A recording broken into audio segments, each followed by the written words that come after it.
Yes, our children, drink deep and feel the searing embrace of the first one. Now it is time for you to acquire what you came for. The burning in your veins is but a moment of discomfort in your transition to the great beyond. Now we welcome you to your eternity. Drink deeply, have faith, and join us in this sermon.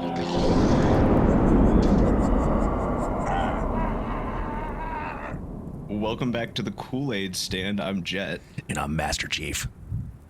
This is possibly the biggest special guest that we have ever had.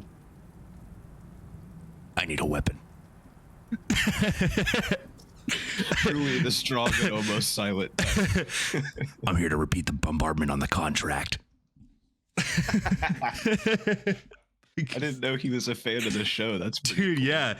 He's he's Master Chief, and he condones everything we say on the show without question. Cool. Well, we haven't said anything that bad, I don't think, have we? It depends if you didn't understand the ism tier list. That one did make me a little bit that one made me question us a little bit. Yeah. Back to it. I was like, yeah, this is like so dry. People just won't get it, I don't think. I didn't drunk drive last night, and I don't need applause for it. I was gonna say I'm proud of you, but then I was like, well, you're proud of me for I shouldn't be. Yeah, not doing a whole fucking awful thing that could put a lot of people in danger. So we've had this pet theory because we've just kind of like in our time around been around people who then decided to drunk drive after a party, or a particularly rowdy baseball game, and we Allegedly. We've developed this pet theory where it's like what people reach a certain level of drunkenness and then they just like have to drive. Like I've never seen someone just want to drive so bad than a drunk person. It's wild. Like they're like, oh, I'm so drunk. I just want to go home. I just have to go home. I just want to be in my bed. It's like, dog, you are the drunk. The only way to get there is to drive. They have to drive. Yeah.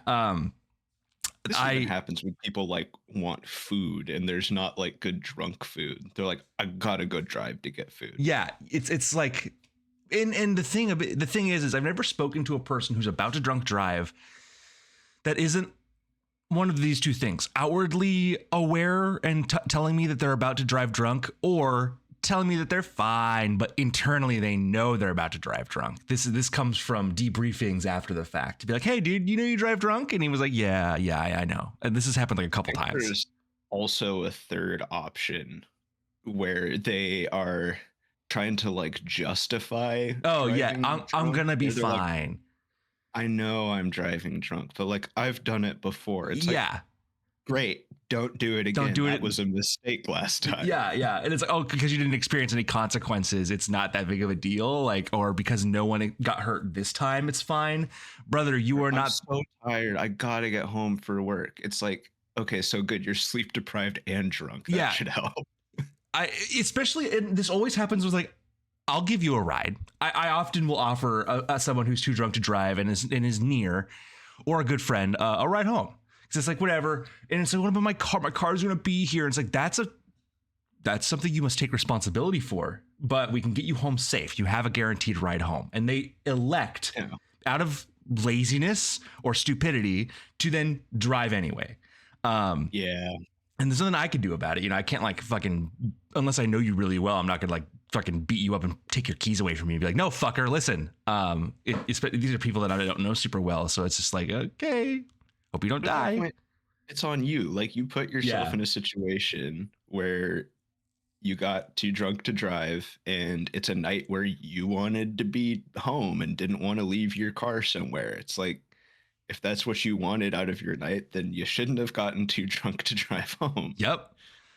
So I was hanging out with your parents and your mom's mom last night at a soccer thing. Friends with my grandma now. Yeah, bro. I had this is like a large event in the city that I was in where they did like a watch party for like the I know opening game was 2 days ago, but there was US versus Paraguay last night. Did you watch that game? I did. I watched it at like 11 o'clock last night on replay, but that was the US's opening. Yeah. Heavy 3-point lead in the first half and then like nothing for the last half of the game. So a pretty strong performance on the US's side from what I saw. Definitely. But we were there and I had, I only really eat dinner. Sometimes I eat something a little bit before I go out, but like, I like hadn't really eaten. And so those lines are really long to get beer. So I bought 2 beers and those are 16-ounce Modelo's, which I have said on the podcast before, don't really like make me that drunk. So I was like, okay, I drank both of those Modelo's. And then your dad was like, I don't know, maybe you wanted another one. And he gave me another Modelo after he got out of line. And I was like, okay, thanks. And now I have a third beer and now I have a third beer and I was like, okay, well, I'm hungry. So the halftime goes, lines are kind of medium length. The food trucks, there's only 9 for the entire event. There's like hundreds and hundreds of people there. So I go stand in line I checked all the listings on everybody. The best price and the food I was cool with was an okay sized line. So I got in it. It took me like 30 minutes, like all of halftime to like move to like be like, I would say 10th in line. And then some lady comes back from the front. And she's like, just so you guys know, it's like 40 minutes to get your food after you order. And I was like, after you get to the front, jeez. No, thank you. So I went and got an ice cream sandwich because that line was really short. The ice cream sandwich was too frozen to eat. So I went back defeated with a rock in my hand, essentially. And I'm drinking more beer and then the game's over and people are starting to leave. And I was like, I don't want to get caught up in the exit like party. So I left. I said goodbye to everyone and I left. By the time I got to my car, I'm like, I am too drunk to drive. Awesome. 3 tall boys will do that if you're on an empty stomach. Yeah. So I choked down the ice cream sandwich that I had, even though it was too cold for my teeth. And I was like sitting there jamming out You'll Never Guess What band. And I was like, okay, well, a restaurant that I like a lot is close. So I walked and I got a Reuben with extra sauerkraut. The girl that I ordered it for, because there was no seating. So I like ordered it to go. The hostess didn't know what sauerkraut was. So I was like, can I get extra sauerkraut? And she was like repeating my order back to me. She's like, yeah, okay. Sauce on the side, extra sour cream. And I was like, sauerkraut. And she's like, could you spell that out for me? And I was like, sour, SOUR, KRAUT. It's like pickled cabbage. And she was like, oh, can you spell it again? That's on the sandwich normally, right? Yeah. Yes. And so anyway, I got my extra sauerkraut. It's fine, whatever. Walk back to my car, devour that thing. It's greasy and heavy, which is exactly what I needed. And jammed out to the rest of the album. And then I was like, I can drive now. And as I was thinking about this, I was like, dude, I think we need to update the theory because it's not just people reach a certain point of drunkenness where they have to drive.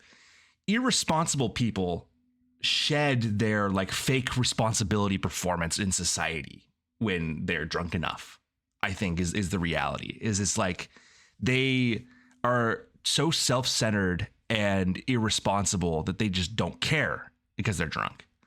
Like normally they would like, is every fucking decision for you like a balancing act of like, oh, I should be responsible. It's like, no, there are right decisions and there are wrong decisions. There's very few of them in life. Honestly, there's very few absolutely like non-nebulous, 100% correct and wrong answers to questions. And if you ask yourself, should I drunk drive? The answer should always be no. I don't disagree with this new theory because I don't think people who drunk drive with any sort of frequency are even asking themselves the question, should I? Yeah, no. They're just like, I'm drunk. I want to be home now. I'm just going to drive regardless, you know? Yeah. That decision is like subconsciously in their head before they start drinking. They're yeah. Like, regardless of what goes on tonight, I'm driving home when I want to drive home. Yep. And it's just like, don't fucking do that. And I mean, like I was sober enough to drive and I still felt kind of like an asshole. It's just like I got home and I was like, well, I'm glad I didn't drive drunk. And then I drank I took a fucking acetaminophen and drank 2 glasses of water and then crashed. It was like 9 p.m. and I slept until 9 this morning. So fun it out with your parents, I guess. But yeah, so Party no, people. the Koolaid Stand theory of drunk driving has the window has shifted to basically be like, if you were a drunk driver, you get to a point where you're drunk enough and then you stop caring anyway, and you lack personal responsibility. We've known someone who did drunk drive and has acquired that sense of personal responsibility since, and now he's no fun. Anyway, Well, I've also met other people that are like, I'm good at drunk driving. It doesn't matter, and it's like, yeah, it does though. it does though. So I agree with your new theory. I think it makes sense to me. Anyway, Halo. Yeah, to take it back to Master Chief, we've been pretty excited about the new remake of Halo CE that's coming out. Halo Campaign Evolved is coming out on July 28th. We're trying to recruit other people to play co-op with us. I think we got our team. I hope so. I keep seeing headlines where people are like, "This isn't what I wanted," but I'm fucking excited for it personally. Well, okay, so I wouldn't have been excited for Halo Campaign Evolved if the 2023 Dead Space remake didn't slap nuts. That game, This will never live up to that. well, I don't think so either. But I was so dubious of that game when it was announced. I was like, why are they remaking this game? And then it came out, and it's literally a perfect game. It is a perfect video game. It's a perfect experience, front to back. Every second of that game is loved and crafted well. I think Halo has this nature about it where it's been around so long and changed a much more broad genre. Dead Space changed its own genre, but Halo changed first-person shooters forever. There will never be another moment in history like Halo CE's release. Or like Halo 2's release or Halo 3's. Halo was so strong out the gate. Yeah, man. In the lead up to Campaign Evolved, I've seen like some pictures of like the midnight release lines. Yeah. For Halo 3 specifically, yes. I think it was. And I don't know, I have this in my bullet points, but I look at that and I have like FOMO for an event that happened in like 2004 2007, yeah. Me too. I feel bad that I missed like the 2004 Halo 2 release and the 2007 Halo 3 release. Midnight release lines just don't exist anymore. It's just not a thing. The marketing around all those games is so nostalgic to me because I remember like I was like 6 years old, or possibly the next number of years old. Between 6 and 8. Yeah, between 6 and 8. When the marketing was happening, I was like Halo 3, bro. Halo 3. My dad like helped me. Like I had an original Xbox with my dad, and I played Halo 2 with him, and I played Halo on my own, and I was just so excited to play Halo 3. And I did play it, and I played the shit out of it. I played it so many times. And then I didn't really play Halo Combat Evolved until it came out again on the Xbox 360 under the remaster. And then I played it a lot. So like I played Halo 1 in pieces, and same thing with Halo 2 in pieces when I was like probably 4 to 6. And then Halo 3 came out, and that's all I played. So I played Halo Combat Evolved a lot, but I'm really excited for this campaign redo. I think people that are bitchy about it are like expecting it to just be the same game again.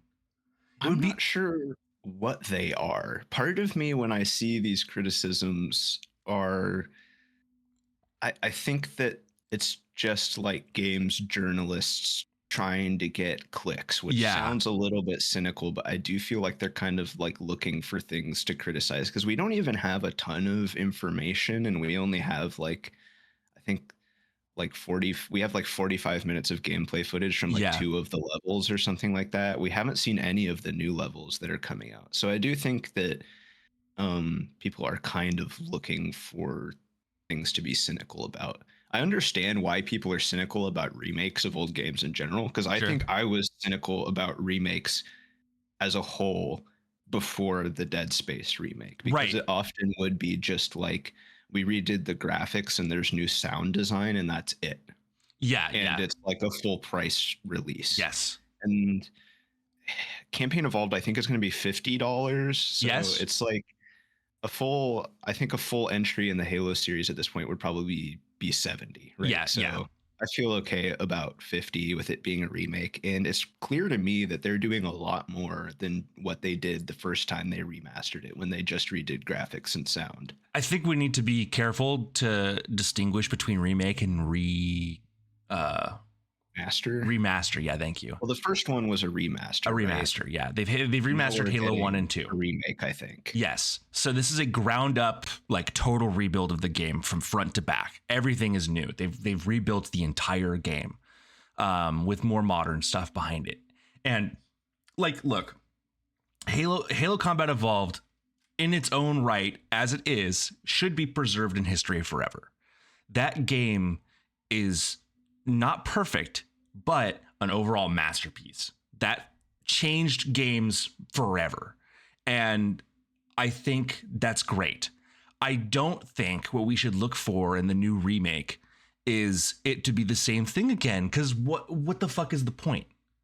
Like, I don't need it to change gaming again forever, but I would like I would like it to feel better. Like, we're lying to ourselves if we are saying that game is a perfect game to play. Like, yeah, it's not. It's the not. Original Halo CE is like, with as a person who plays modern shooter games, we have all of the quality of life stuff that we're used to these days. And if you go back and play the original Halo CE, it's hard. Parts of it are pretty rough. Yeah.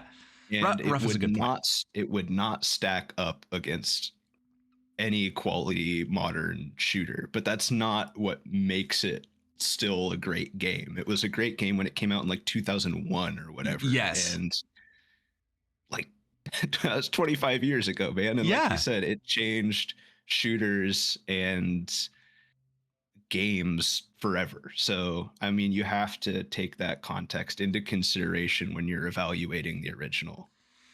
People are complaining about the fun things that they did for this game. Like, do we not want to have fun? Are we against fun now? That's the rule. That's the goal now. You can go back and play the remaster. Go do that. Like, and you can do it without the new graphics. Fine.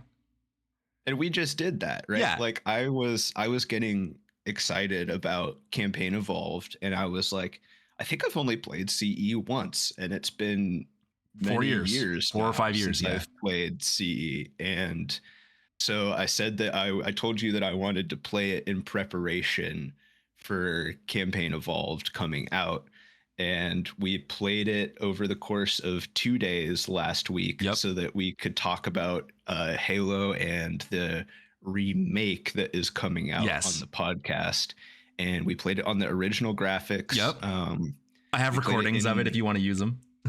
Yeah, we did play it on PC, but we played on Xbox controllers with the original graphics. I did change my control scheme away from the original one because that is one of those things that is rough about it. I feel like some of these people are like, if you're not playing Halo Combat Evolved on the original Duke controller, you're just not getting the full experience. And it's like, fuck off. Like, just go away. I mean, they're being purists about it. And if that's what they want, the original game is there. It's pretty easily accessible. Yeah. Like, I don't know. They want all of the like gunplay to be the same. They don't like that there's new weapons and enemy types that are going to be in the new game. Here's the thing about Combat Evolved is there are weapons that are just missing from the armory.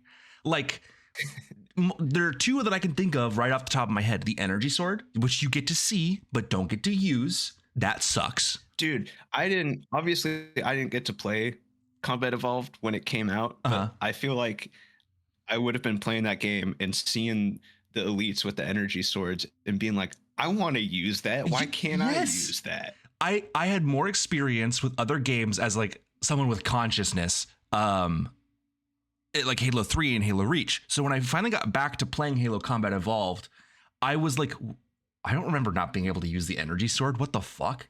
That's part of Halo. It's one of the most like identifiable weapons in the franchise. And I don't like, they didn't start off being able to use that. The other thing is, when I saw the grunts with the fuel rod cannons, I killed one and I was like, okay, cool, fuel rod cannon time, and went to go pick it up and got blown the fuck up because you can't use the fuel rod cannons. That's the other weapon that I'm thinking of, is it's like there's no fuel rod cannon. And I was like, what? Huh? Like, I don't know, it just feels like it's missing. You can't hijack vehicles. So I don't think you ever get to drive like a Wraith, right? No, well, so possible, is it? Wraiths are not even drivable in the game. You just get to see the elites use them. So not a thing. I'm excited to be able to hijack vehicles and use energy swords to drive Wraiths. And you're looking at these in the original Halo. You're looking at these modifications, and seriously, you're telling me that's not a good thing? Really? It's not good to be able to do more stuff? I don't get it. If you genuinely feel that way, this is like the third time I've said it, but you can pretty easily just go play the original. If that's the way you really feel, save your $50 and replay the original Combat Evolved. Like, if that's what you like, you already own it. You can just go play that. And I've played Halo Combat Evolved a lot, not counting the incomplete playthroughs from when I was a child. I've played, I don't even have a count. I don't have a number for you. Probably about 20 times. Okay, so I think I've done it twice. Yeah. And it was both co-op with you, I think. Yeah. And we played on Heroic this time. And the hero's way to play the game. Heroic, I think, like you said when we were playing, is like the right difficulty to play on if you are somebody who's okay at first-person shooters and you want it to be like a challenging arcade shooter game. It's also, as Bungie described when those games were coming out, the way that they want you to feel as Master Chief playing those games. But so the level of struggle we experienced was how much struggle Chief went through in the story. It does get, which I think they managed that pretty well, because it gets way harder at the end of the game when like shit hits the fan for Master Chief. Yes. It did get like hard enough at the end that you were kind of dragging me through sections of the game that would have taken me much longer if I was playing by myself. Yeah. But you have like some of the rooms memorized. Yeah. You know exactly where you're going throughout the whole game. So, I mean, it was still an awesome experience. I recorded our entire run through the library, which is the hardest level in the game, undisputedly. And I was doing that basically waiting for you to catch a rocket down a hallway, and you managed to dodge it, which I was very impressed by. But yeah, that honestly, even as a veteran player, that gets me most of the time because I forget which, because it's like 4 or 5 hallways in. I think Halo Combat Evolved is a great game. Clearly, I've put a lot of time into playing it, but like, I don't know. I don't think. Where do we put it on the fucking tier list with the other games? So in our video game tier list, we rated Combat Evolved S tier. We rated all of the Halo games in that episode, and we also rated Reach, Halo 2, and Halo 3 ODST S tier. All of the other Halos were lower down. So Halo Combat Evolved, we put in S tier. I think I'm remembering the argument that it was the game that changed everything, right? It's a huge game. It also established this franchise, and we're gonna bitch about it a lot this episode, but like, not a bad game. I had fun. I had a great time, and I always have fun playing it. Absolutely. It just can be kind of grating sometimes because it's not as polished as a modern game. I think if we're ranking Halo games amongst each other, that's an A tier. I don't think it's not the perfect Halo game that Halo Reach or Halo 2 or ODST are. Yeah, Reach is my favorite. I think by a pretty wide margin, personally. Sure. And if we're just ranking it off the quality of the games, and we're taking out the context that we used in the video game tier list episode, it does probably fall a rank below the like really perfect Halo games. Yeah. I mean, it's an amazing game. It still is incredibly fun, and it's nuts that this game is that much. I had a blast with you. I always do. It has that much oomph behind it. 25 years later, like, that game is just something else, man. Like, even for all of its complaining that we have or its rough edges, that game is still really good. So I think it's a lot of fun. It's a lot of fun. We like in all the when you've played a lot of Halo, like I have, but I would say like you have now. The jokes and bits that we have, or like I woke up, we would get out of the cryopods, I turn over to you, and the first thing you say is, "I need a weapon." It's just like, yep, let's go get one. It's fun. I've got lines memorized. That game is great. I think they kind of changed the direction of what they wanted for Cortana and Chief's relationship, like right after that game. Definitely, yeah. But I don't hate it. It just feels. I hope that this is why I'm excited for the remake, because Dead Space had this issue too, where they were. It was their first time. It was their first game, and they had some things that they didn't totally flesh out, and then they fleshed that out later. And then when they remade the game, they knew how the story went. So they bring all that back in, and they fill in all those little gaps and clear off all those rough edges. I hope they did that here. And I know the people working at Halo Industries, or whatever the fuck they called it, are like people that grew up with Halo and genuinely love the game. And so I hope that they have the opportunity and the like unfettered fucking non-corporate intervention to just do it right, like they did with Dead Space. So we'll see. I am excited to see like Cortana and Chief's relationship in the remake, for example, because I know there's a lot of new dialogue. So I imagine they're going to interact with each other differently. In the original CE, their relationship is like very impersonal. She is just kind of like the AI, they don't have like the sort of personal deeper connection that they develop later on. She actively berates him at multiple moments. She gives him a lot of shit. And it's like she gives him shit in the later games too, but she's like joking or kind of flirting with him. Like it's non-romantic because Chief doesn't have that capacity anymore. They take that away when you're like a Spartan. But like she's being cheeky with him. And he's definitely flirting with the player in later games. Yeah, for sure. But to be fair, Chief does kind of eat that behavior up. Like he likes her. Yes. And that doesn't exist in the first game. And they have a relationship before this. They know each other. So like, yeah, I don't know. I'm excited to see how that gets reworked. Also, a lot of the I love Johnson too. I'm excited to see what happens with Johnson, because I believe the prequel missions are going to involve something that Johnson and Chief were doing like around the time Reach was happening. Right? So the canon, currently with the books as they are, the canon experience that Chief was having with Johnson during Reach is they were taking over a Covenant cruiser. They had stolen a Forerunner like time crystal from Reach, which is why the Covenant were there in the first place. They tried to get away from the Covenant using slip space. The time crystal dilated their slip space. They were being attacked by Covenant cruisers while they were in slip space and could not fight back. And then they like kind of crashed the whole fucking thing. They throw the crystal into space and it's just destroyed forever. And then that's how they get away. So that would be what's going on.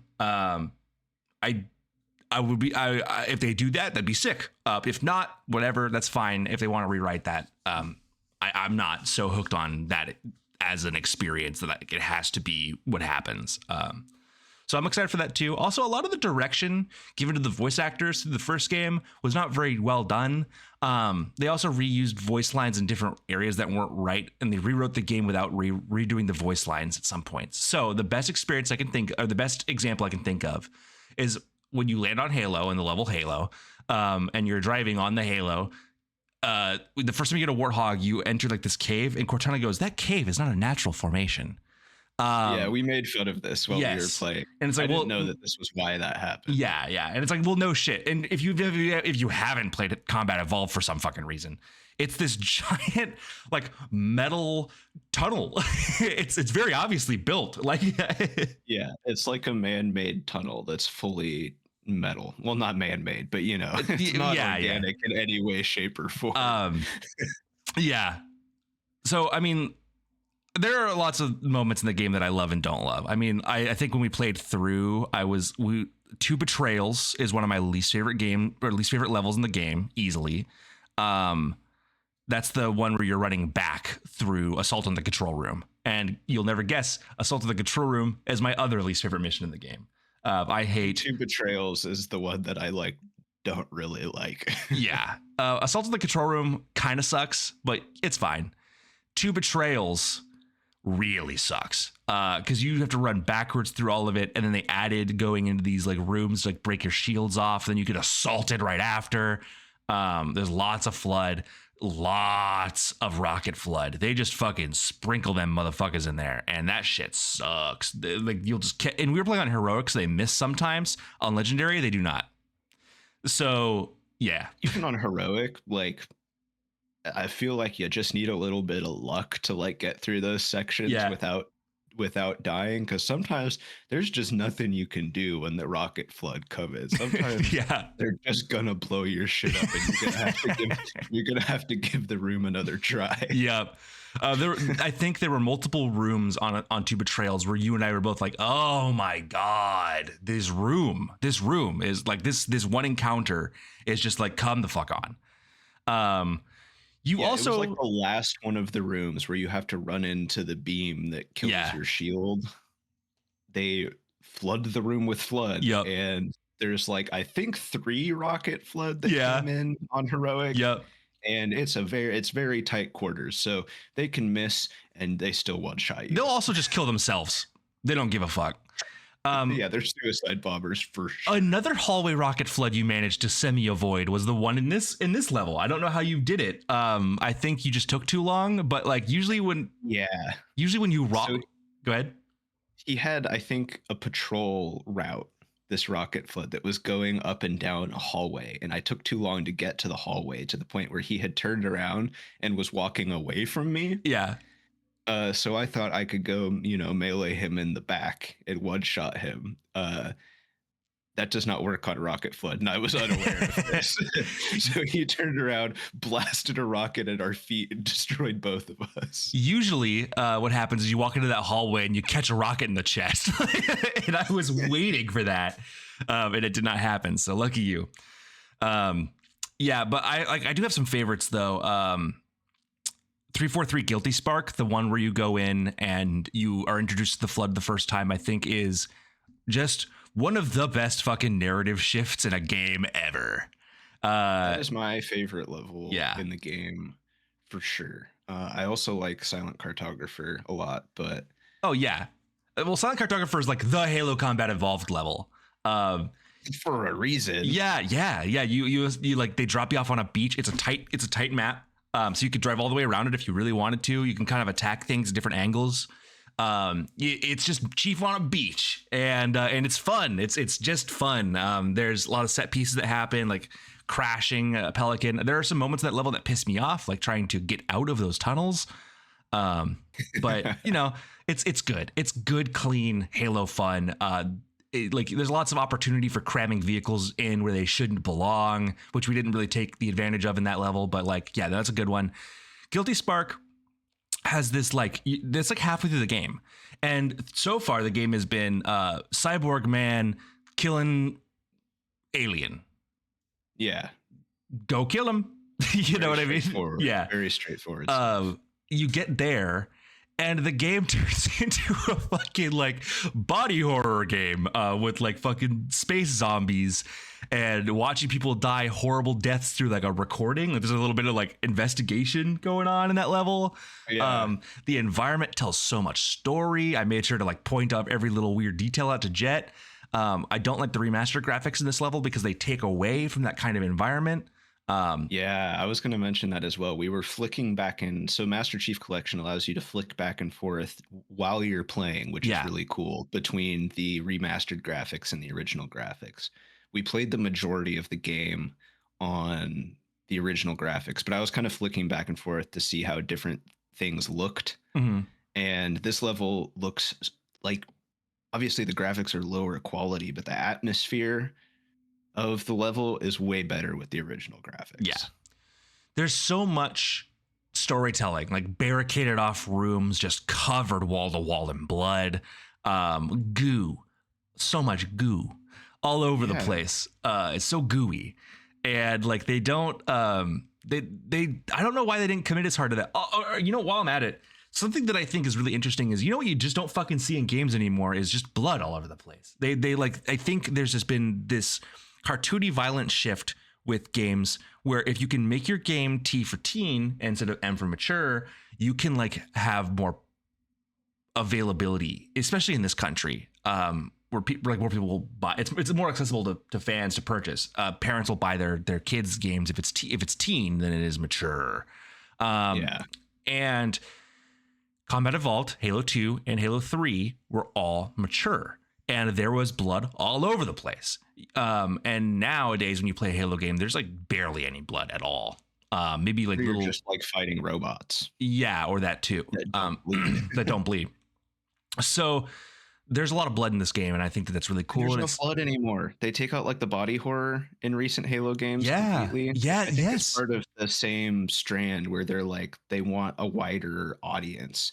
America also has this whole thing about how bloody video games are gonna like make us violent, make kids violent. So I think that kind of like spurred the trend of games like this trying to be more accessible for younger audiences and parents who are buying video games. Yeah, I agree. I also, this will be the first time we've played a Halo game where there's been flood in it since 2007. 19 years. And that's crazy because the Flood are so cool. They're so cool. Much fun to fight. They're just part of the game. I think they're just part of the world. Yeah. I think I've got a lot of stuff that I like and don't like about Combat Evolved in general. I think I've been talking about it the whole time, right? I like the way the game feels. I know the remake is going to include sprinting, which people are kind of mad about. And yeah, you probably would be get over it. Well, to be fair, if you could sprint in a lot of these encounters, you could just run through them. Like the speed of Master Chief, if you're trying to walk through a room, they'll catch you on the backside, dude. They will shoot your ass, and then you'll have to restart and do it right. If you could sprint, you could just get the fuck out of there, or you could just choose to not probably sprint. Make walking slower than walking is in the original, if that makes sense. I think walking in Campaign Evolved will be slower than the movement speed in the original, but sprinting will be faster. You know, I think they're going to go on either side of like a medium speed. They are having getting shot taking you out of sprint, I think is one of the solutions. I mean, there's plenty of ways to handle sprint. My answer to this is the same as what we said at the beginning of the episode. If you want to play the original, it's there. Yeah. Yep. But I love a lot of the way the guns feel. I have this worry, and honestly, it would be okay if it worked this way, that the Magnum will not be the Opus. You know what I mean? That gun, I have to actively. Here's the thing, though, is I have to actively force myself to use other guns in Halo Combat Evolved that other than the pistol. It works in every scenario. It works against every kind of enemy. It just does the job. And they give them to you pretty regularly. Like they're like, oh, this is a trash gun you don't want. And it's like, no, this is the gun that I do want. Like, no, this is a power weapon. Yeah, this is a power weapon. It's any range. It's hit scan. It's like half a mag to kill a banshee. It one-shots hunters. It one-shots hunters. It's so good. People are mad that they took that out, by the way. And it's just like, no, it reduces the difficulty. Like the pistol is the best gun in the game, hands down. I like how the AR has 60 rounds in it. I don't like how it doesn't do anything ever. It's always been an AR problem. Yeah, it's awful. Like, yeah. I used it a lot at the end of the game for cleaning up the infections. Yeah, the infection forms. But that's it. I think Halo for the first 3 games, especially and kind of through Reach, lacking sprint as a mechanic makes the game feel a little bit slower. And Spartans can move. So it's like, I don't know, it's always been kind of weird. I think, though, there is this element to Halo where sprinting, you kind of like game-wise, you kind of move as fast consistently as you can sprint in games like Call of Duty. Like you just kind of always are at that speed. But I don't know, I want to feel like I'm going a little bit faster for a brief window. Like it makes me have to kind of control and throttle how I'm using that. I like that element. Yeah, gameplay wise, a change of speed and a change of like elevation for games that involve a lot of jumping or sliding and sprinting and all that, it makes a shooter more dynamic. And for me, the gunplay is more fun like that when the movement is pretty dynamic. I certainly enjoy it more than like the early 2000s chest high wall cover shooter kind of thing. Oh, like fucking like Gears of War. Yeah. Yeah. Have you Gears never? of War is fun though. I was gonna say, have you ever played Gears of War? Because I was with I've played most of them. With the new Gears of War coming out, I feel like we should maybe do a Gears of War run. Because like I've never like super cared about them, but they're pretty fucking fun. Very fun. It's also an early 2000s thing where it's like fucking annoyingly gritty and bloody and crazy and like ostentatiously gory, is how I would put it. Like it's very edgy. It's like music you could listen to Avenged Sevenfold and like kill some I love that shit. Kill some critters. Yeah. I think, you jump really high in Combat Evolved. You jump like 8 feet in the air. Like, and it's so floaty. Yeah, it's very floaty. I was consistently like, when I would try to like hop over some rocks or something, I found myself missing jumps a lot because I was jumping much higher and was in the air for much longer than I was expecting. It felt like you're in slightly lower than Earth gravity. Yeah. There's also multiple moments in the game while I'm thinking about things I don't like, where the game's just like, fuck you, figure out where to go. And like, I understand what that is intended to do is encourage exploration in a very early game that like before open world was a thing. Like it was like, here's this open field with a bunch of paths and stuff, go figure it out. But after the first time, honestly, even the first time, it's kind of like, okay, where do I go? I've been going to the same 4 areas over and over again. I can't like, there's hard to figure out. Like it's hard to give myself frame of reference to know where to press.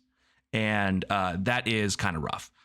But, you know, I would like more trackers so I can know where to go if I want to go there, or I have the option to just not go there right away. You know what I mean? I can just not do it. I could just go somewhere else if I want. You can always choose to explore. Yes. I don't think the encouragement of the player to explore in the original is very well executed, because they give you about 2 minutes or so to figure out where to go, and then they give you a marker, and it kind of feels like the game is like, okay, dumbass, I'll show you where to go. Yes. Even if you, but I think in reality they are trying to get you to explore the map a little bit and then telling you where to go in case you can't figure it out. But it feels like the game is like, I feel like I was pretty clear, but I guess I have to show you. Yeah. There's also, I think one of the things that I like about the remaster, I mean, people complain or don't complain about the graphics. I think the game looks pretty good. I'll be real. Is the remaster added skulls, dude? Like, skulls are a necessary part of the Halo experience. Yes. In my mind, as a person who did not play these games as they were coming out. Yeah, I mean, skulls started in Halo 2. So like exploring the world in really weird ways and finding skulls hidden there was just, it's part of the game. Now in Halo 2, you couldn't log the skulls after you collected them. So if you wanted boom, you had to go play the level that had boom in it and pick it up. And then you had boom until you turned the game off. So then you could really? Yeah. So this happened to me a couple times where I was just fucking around in Halo 2 when I was a kid, and I found like the blind skull. It's like, it's kind of an easy one to get. And so I got the blind skull and I was like, awesome. Now I just don't have a HUD. Okay, got to restart the game.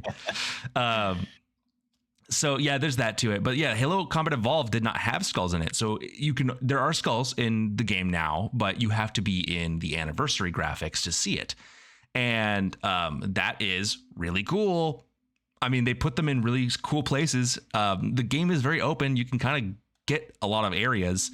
So like to go pack a skull back in behind that waterfall or up above that tunnel is really cool. And I like it a lot. It's just something I really enjoy. Hunting for skulls is just kind of part of Halo. And I think it's really fun. Yeah, I don't think I've ever played a Halo campaign without a Grunt Birthday Party on. Well, the thing is like we could play it without it, but like I'm always controlling the lobby, and I just think it's part of the Halo experience. Yeah, point being, skulls are part of the of the Halo experience. I think a lot of people are like, oh, let's throw Birthday Party on. Yeah, it's fun. The game, put Birthday Party on. It's always fun to hear your buddy like shoot 3 times and hear 3 yays. You know, it's just like, damn, bro's clicking on him. Like let's go, bro. He's clicking on heads. There's also one thing I really don't like about Combat Evolved is the fucking grenade proximity explosions, bro. My God. Oh my God. I don't mind the mechanic that like if an enemy is holding a live grenade, it drops on the floor and explodes. Yeah, I don't mind that grenades explode other grenades on the floor. What bothers me is how many grenades are on the fucking floor all the time. Because if you throw a grenade, everything explodes for like 5 seconds, and then you can start moving forward. Yeah. It's like every time you kill an enemy, they yard sail 5 grenades on the ground. And it's like a fucking minefield everywhere you go. And like half this game takes place in hallways. Yeah. And you just And then like it's brutal. later in the game, you have grunts that explode when they die because they have fuel rod cannons, and you have flood that just blow up, and they blow each other up, and they launch each other towards you, and they launch other grenades around. There's so much fucking explosions, and you can fucking engage a skull that makes explosion radius larger. I was already dying to grenades constantly. I think I died to grenades like that was like a 90%. Yeah, of my most of your deaths were was, grenade like, deaths. Not seeing a grenade that was at my feet, because this game doesn't give you like live grenade proximity warnings like shooters these days do. So you got to be paying attention to where you're standing, or they just one shot you. You are right. I do think that there's like an old game design element where it's like a big glowing blue ball just came at you, buddy. Pay attention. Sometimes it's out of frame, but still plenty close enough to one shot you. I watched you avoid, like I watched you like not see a couple grenades, and they slid in on the floor underneath your feet like a droideka. Like they just like rolled in, and I was like, oh, Jett, there's a grenade. Gone. He's dead. At first it was really annoying me, but by the end of the game it was making me laugh most of the time when I just like exploded, and I was like, okay, I guess there was a grenade. I didn't realize how proficient at this game I was until like multiple I'm excited to like kind of look back through the library because like you died a couple times and they just fucking pile flood on your ass, and I was like handling it, dog, and I felt pretty good. But that game also kind of like I do like that element of Halo where it's like if you do it right, you can handle any threat. You know, like they can just dump it on you and you're fine. You can take it. You're Master Chief. And I do cool like that. I am really excited for this remake, and I'll be real. Like I'm not a doomer about it. I don't think it's going to revive Halo forever, but I'm excited for this remake. I'm excited for a couple reasons. I'm excited for 4-man. I've only ever been able to play Halo Combat Evolved with one buddy, and they are keeping. Oh my God! They're keeping split screen, 2-player split screen. Did you know this? Oh, so like you can play couch? Yeah. Yes. That's pretty cool. I haven't seen that in a game in forever. So like they kind of don't do it anymore. Right? Just assume everybody's at home by themselves. Yes. So you and I are, to be fair. Yeah. I appreciate that they're doing that. Well, I mean, like if I have a friend over and I'm like, hey, you want to play some Halo? Is a question I can ask now. And it's like, and the answer will probably be yes. So I'm really excited about that. I'm excited for people are mad that they like modified the Warthog so you could sit on the back and all 4 of you could all pile in at once. If they're going to have 4-player co-op, all 4 people need to be able to get in the vehicle. That's always been a problem. There's sections of the game where they only provide one Warthog. Yes. If you're doing that and you're playing with 4 people and one of your guys just has to run. Yeah.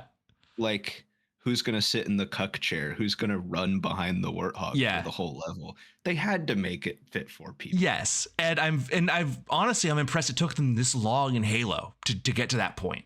Because otherwise, if you wanted to put 4 people in a Warthog, you had to use the Razorback, and that is like there's no gun on it, and so it's not fun.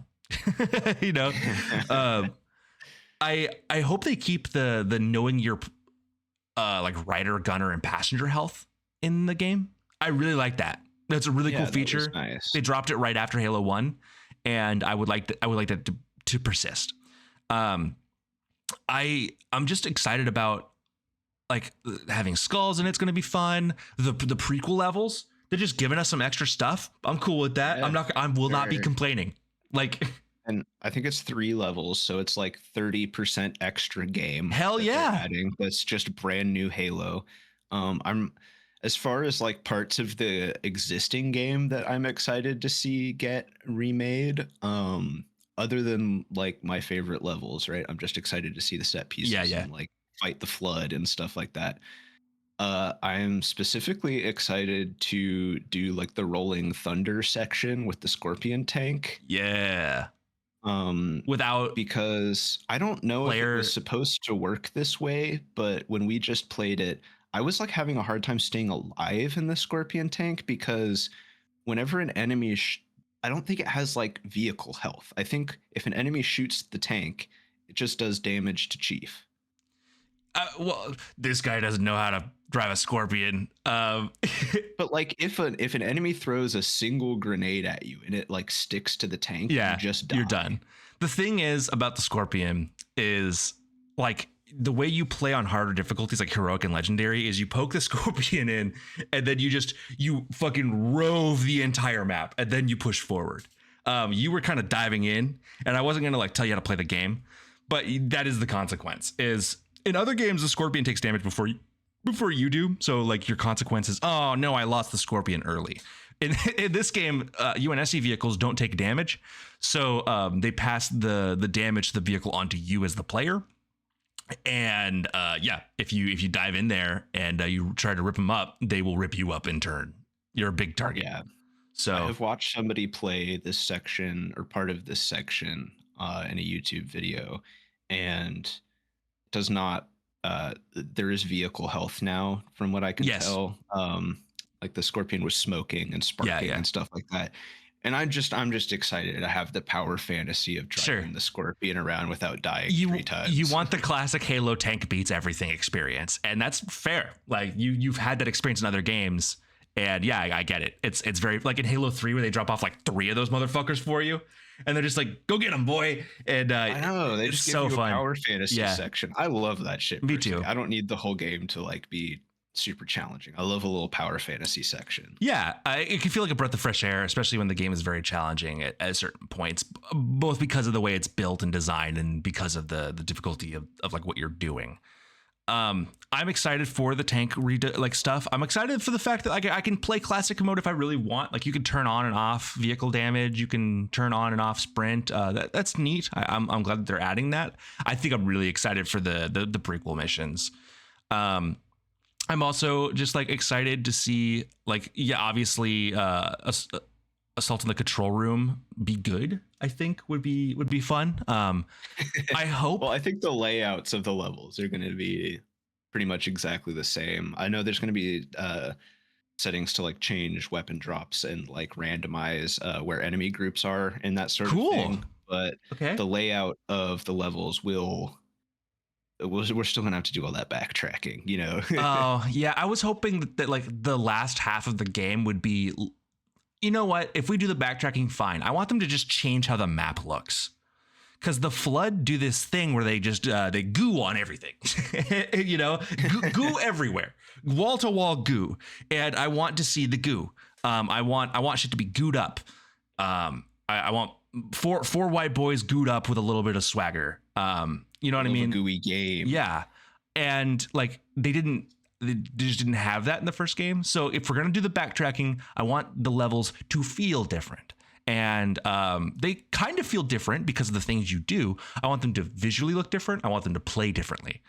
We can do the backtracking. That's fine. I just want that to be a valuable experience other than just running backwards. Yeah. If that makes sense. It does. And we also have Campaign Remix. I don't know. Have you seen or heard about Campaign Remix? No, what? In this game? I think you've done more research about this than I have. I've done a little bit because I'm excited about the game and I wanted to talk about aspects of the remake. But aside from the normal campaign mode, there's a Campaign Remix mode, which is the mode that's going to allow you to have like randomized weapon drops throughout levels and randomized enemy spawns throughout levels. You can change up levels so that you're fighting like Covenant and Flood, or you know, you can fight different enemy types in levels where they aren't normally supposed to be. You can make it so that they won't fight each other. Oh, and they'll only target you. So that will add some replayability and also I don't know, like OG Halo is a very like speed runnable game because you Yeah. know exactly where everything is in every room and all the weapon drops are the same. So that'll be fun if we want to replay the game a couple times and like we'll get a power weapon where we're not supposed to, or like run into a group of flood in a really inopportune spot. I think there's opportunity for some fun out of the ordinary moments that you wouldn't get with like static enemy spawns and weapon drops. Yeah, I mean, a large portion. I don't think I played this game, like Combat Evolved, the old one, on my own, really again. It's just more fun to do with somebody else. And at this point, it's like fun to see how me and my buddy handle a situation or see someone experience a situation for the first time. I think another thing I'm just really excited for is I hope that they bring that level of polish to the story and the way people say stuff and what people say and what the direction of things. I want to see that Dead Space 2023 level of perfection, like perfecting attached to this. We have an amazing opportunity right now to make Halo Combat Evolved the real like final perfect version, and I hope we get that. I do too. I know we're going to get like all new dialogue. I don't know how much new story is going to be included with the remade dialogue, or if they're just kind of expanding on the sort of sparse voice lines that you get in the original. So that'll be interesting to find out too. I like I think I'm also like the new skulls they're gonna add. I think they've been doing weird skull stuff for a long time. The default skulls were persistent, I think, almost entirely between Halo 2, between Halo 3 and Halo Reach. They have a set of usual suspects that they always add, like Fog or Blind. Foreign was a cool skull to see. That's the one where you can't pick up alien weapons. And they have recently added, because of the Master Chief Collection, they have added this. I can't remember the name of it. I think Air Core or like Air or something like that, or Acrophobia, where you can just hold jump down and you'll fly. And that shit is so fun. I think that is going to be in the remake. That'll be great. I think I saw that. I'm very excited to see that, because that honestly, that skull is both a detriment and an advantage most of the time. Honestly, I've actually never played with it. We should. So that'll be fun. I still have Master Chief Collection downloaded. We should try Halo 3 with it on, because it's fucking absurd. Yeah. I think the new skulls are going to be cool. I love playing with skulls on. I mean, they make the game so fucking replayable. Just like, okay, I want to play through the game without having a HUD, or with a random part of my HUD disabled, or I don't want to have a thing that they're also adding is you can move the radar position. I think it's top right in Halo Combat Evolved. In other games, it's like bottom right. They're letting you move that around between modern and old, which I think is kind of cool. Interesting. Yeah. There's a lot of little fun settings like that make small changes between like an old school arcade shooter and a modern shooter. You're also going to be able to have the AR's magazine back at 60 rounds, because by default in the remake, I think it's going to be 35 rounds. Okay. So they've almost cut it in half, but you're just going to be able to, I don't know if it's a skull or a setting, but you're going to be able to kick it back up to 60. I wonder absurd if the damage stays the same, because the damage is going to be balanced to have a 35 round magazine, right? So if you could just increase it to 60 and have the same damage from a 35 round mag, maybe the AR for once will actually rip. From the gameplay that I've seen, the default AR looks much more useful than it is in the original. It looks more accurate, and it looks like the kill time is maybe a little faster with it. Well, the thing about the AR is it's always kind of been a hose. You know, like the accuracy is usually pretty low on them. Except actually in Halo Infinite was kind of good. Yeah, actually, Halo Infinite was pretty good. It feels a lot better in the newer ones. In the original, it's like the spread is crazy. It looks like it's going to be more accurate in the remake. Cool. Okay. I'm excited for so much of this stuff, honestly. I think my main worry is I'm not going to listen to people that play the game and they're like, it's not exactly the original. Then go, like you've said like 5 times, go fucking play the original, asshole. That's not what this is. When I played Dead Space 2023, I was like, it better, like, it's a remake of the game, so it better tell the same story, and it better be as good or better. Those are my requirements. And it told the same story, and it was perfect. So I think I'm worried that they're going to try and change too much. I think I'm worried, and I mean like the campaign, like in the narrative. I think they're going to try to change too much in the narrative. I don't think they would be so stupid as to cut out major important portions of the narrative here. Maybe changing some of the like 343 Guilty Spark dialogue that were, because clearly they intended that Forerunners just were people, like were humans beforehand. Like Forerunners were human. I like that Forerunners were a different species and they like chose humans because they had the most potential. I just like that better. I don't know, because otherwise, why would all these Forerunner structures be so fucking big and floaty if the species that used them weren't big and floaty? You know what I mean? So I hope that they make those changes and don't like hyper commit to Foreigners being humans again. I don't know, but I think as long as I can load it up and it tells the same story and it's better or as good as the first, which I mean it'll have to be better than the first game. As long as it's as good or better than the first game and I can play with my boys and it tells the same story, I think I'll have a good time with it. Yeah, I'm expecting to have a lot of fun with the remake. I'm like, I don't know. They would have to really fuck it up. You know what I mean? Yeah, for me to be like, oh, this was bad. They shouldn't have done this. I feel like that would take a lot for me. Yeah. So, I mean, I'm excited to play Halo. The funny thing is this episode's going to come out a week after from today. Oh yeah. A week after the new Halo game comes out. So a week after? Because it's next month, right? It's July 28th. Oh, isn't it June 28th? Is it way sooner than I thought it was? You know, it might be July 28th. It might be July 28th. I think you're right. I was like, I think it's gonna come out about 3 weeks before the game drops. So if that's the case, we'll still be sitting around having just played the original Halo and waiting for the new one to come out. No, you're right. It's July 28th, 2026. Okay. Yeah, okay. Is that on a Friday? Because I was like, why is this game coming out on a Sunday? It's a Tuesday. Oh, perfect. Great. All right. That makes sense. Awesome. Okay, cool.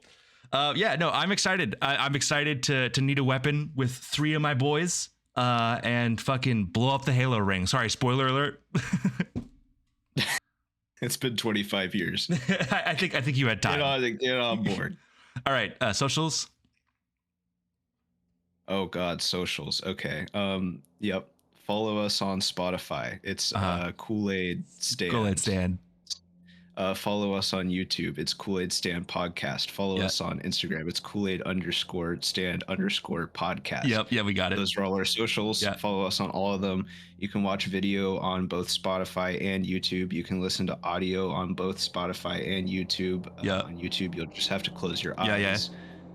And if you don't, I'm going to make you play the library in 11 minutes on Legendary.